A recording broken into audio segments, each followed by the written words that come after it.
감사합니다. 울지 마세요. 투자는 멘탈 아니겠습니까? 제가 은퇴하다 생각이 자꾸 들어가지고 잘 이겨내서 저도 좀 잘 해결된 거고 말씀드리고 싶어요.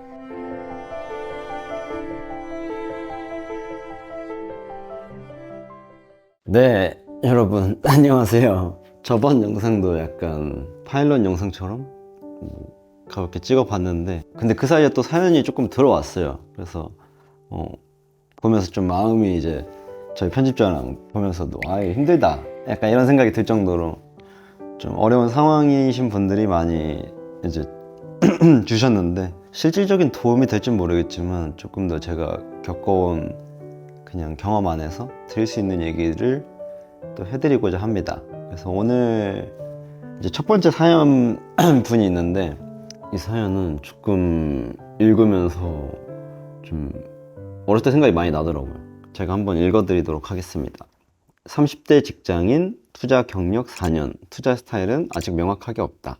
제목은 계좌 손실 2억, 가족 공금까지 손대버렸습니다. 동광님, 안녕하세요.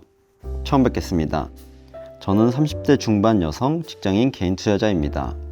그동안 정말 여러 가지 종목과 매매를 해왔는데요. 시장이 좋을 때는 매월 200만 원 이상 수익을 낼 때도 있었지만 현재 계좌는 마이너스 2억 정도의 손실을 보고 있습니다. 상황이 이렇게 악화된 원인을 이실직고 하자면 5년 정도 여유가 있는 가족 공금 1억 정도를 특정 한 종목에 무리하게 태웠기 때문입니다. 그리고 그 손실을 만회하고자 다른 종목으로 또 신용을 일으켜서 매수를 하고 반복된 악순환의 고리를 만드는 최악의 행동을 해버렸습니다. 결론적으로 가족 공금이 들어간 종목만 손실이 5천만 원이 넘어간 상태입니다. 문제는 현금이 아니고 신용이 껴있다는 건데요. 손절을 하게 되면 4년 동안 어렵게나마 벌어온 수익을 한 번에 반납하게 되고 버티자니 이자도 내야 하고 담보 비율도 매일 위협받는 상황이라 이 이상으로 손실액이 늘어나게 된다면 더욱 힘들어질 것 같습니다. 근데 지금 이런 저의 상황이 또 뇌동매매를 하는 것은 아닌가 하는 의심이 강하게 들게 됩니다. 동강님, 아마 지금이 여태껏 살아온 시간 중 가장 힘든 시기인 것 같습니다. 저의 잘못된 판단으로 가족의 공동자금마저 위태한 상태에 빠지게 만들어 하루하루가 정말 지옥 같고 멘탈이 점점 무너져가고 있습니다. 당장 돌아오는 월요일도 또 하락을 할까 심장이 두근두근 거립니다. 그래서 지금이라도 정신을 바짝 차리고 이 상황을 극복해보고자 하는 절실한 마음뿐입니다. 실수를 저질러서 최악의 상황으로 이끌어온 한 종목의 대처에 대해서 염치 없지만 동강님의 지혜를 빌려보고자 합니다.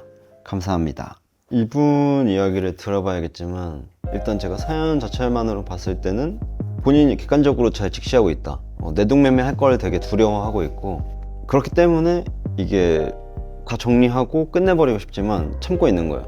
그래서 이 상황을 본인이 어떻게 풀어갈지 이제 내적으로 너무 이제 힘든 상황인 거지. 일단 지금 현금이 아니라 현금의 레버리지를 써서 자꾸 이 담보 비율을 건드니까 이 돈을 여기저기서 끌어오시는 그런 상황을 일단 먼저 없애야겠다. 일단 그게 제일 최우선.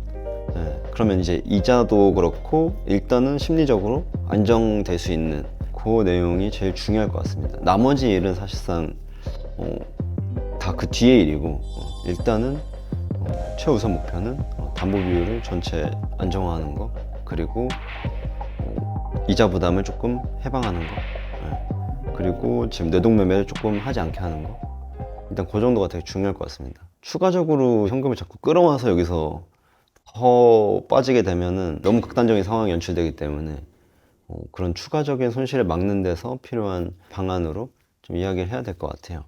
이거는 원금 회복이 아니라 추가적인 손실을 막는 게 이제 1차적인 목표고 그게 됐을 때 심리적인 안정감을 좀 되찾고 그 다음에 이제 천천히 나아가야죠.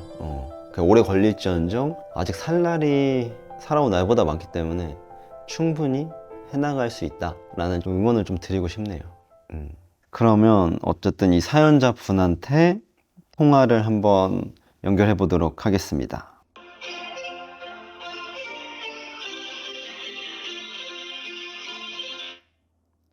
여보세요?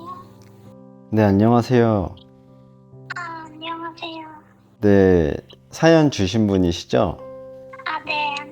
네, 맞아요. 제가 이거 사연을 쭉 보고 있는데 상당히 지금 감정적인 압박을 되게 많이 목소리를 들으니까 좀 받고 계시는 것 같아요. 그래서 이런 상황에서는 제 여동생이거나 이제 제 친구였다 그러면 일단은 좀 감정적인 결정을 피하라고 할 것 같고요. 그래서 지금 상황이 많이 꼬여 있긴 하니까 같이 그거를 풀어가면 좀 좋지 않을까.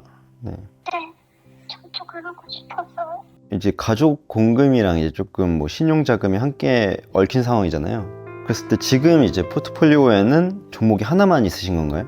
아니요, 종목은 정말 많아요. 백화점처럼 많은데 제가 워낙 제 기준의 목표가에 자꾸 집착하다 보니까 수익이 났다가도 다시 마이너스로 이번에 장이 빠지면서 전체적으로 다 빠지는 바람에 1억 정도가 3개월 만에 이렇게 빠져버린 거거든요. 그랬을 때 전체 포트폴리오에서 신용 비율이 몇 %예요? 융자금이 3억 4천만 원인데 특정 제가 질문드렸던 종목을 네. 지금이라도 잘라내야 할까 그런 고민을 주말에 했습니다. 일단은 한 번에 모든 포트폴리오의 포지션을 정리하기보다는 예를 들면 담보가 좀 많이 잡혀 있는 쪽들 네, 그쪽 비중을 조금씩 저는 덜어줘야 된다고 생각해요. 그래서 천천히 풀어나가야지 한순간에 이걸 다 팔고 싶은 욕구가 있을 거란 말이에요. 그냥 이거 다 팔아버리고 꼴도 보기 싫다 하면서 치워버리자 이러는 경우가 있는데 너무 감정적인 판단이기 때문에 일단 그 선택은 좀 피하시는 게 좋을 것 같고 전체 예수금에서 좀 신용 비중 그리고 이제 내 돈이 아닌 것으로 매수한 비중을 덜어내야 되는 작업이 우선적일 것 같아요. 이제 기존에 내가 벌어왔던 것도 내 돈이긴 하지만 그거는 다시 시장에 그냥 돌려줬다고 생각하고 이 상황을 타개하고 나서 다음에 다시 가져오면 되는 거니까요. 네, 주식 어차피 뭐 100세 시대라고 하면 아마 100세까지 하실 거예요. 이제 앞으로 할 날이 더 많기 때문에 지금 상황을 잘 마무리하는 게 저희의 최우선이잖아요. 그래서 조금 상대적으로 손실 가능성이 좀 적은 거 그리고 회복 가능성이 좀 있는 종목과 그렇지 않은 것 구분을 먼저 이번 주에 좀 하시면 좋을 것 같고 이제 차차 11월 동안에 정리를 해 나가는 것. 네, 그렇게 해서 이제 본인 돈으로만 하는 거죠. 그리고 제가 볼 때 4년 정도 하셨는데 가장 큰 문제점은 본인이 어떤 스타일의 투자를 선호하는지 이야기할 수 없다는 건 되게 큰 문제긴 하거든요. 본인이 어떤 스타일의 투자를 하고 있는지 모르는 상황에서 이렇게 큰 레버리지를 쓴다거나 하는 거는 틀렸다라고 얘기를 저는 솔직하게 할 것 같아요. 그래서 이참에 좀 본인이 추구하는 스타일이 어떤 건지 그걸 좀 그 일관성 있게 가져가려면 어떤 방식을 좀 고수해야 하는지 이제 그런 것들은 고민을 하시면 좋을 것 같고요.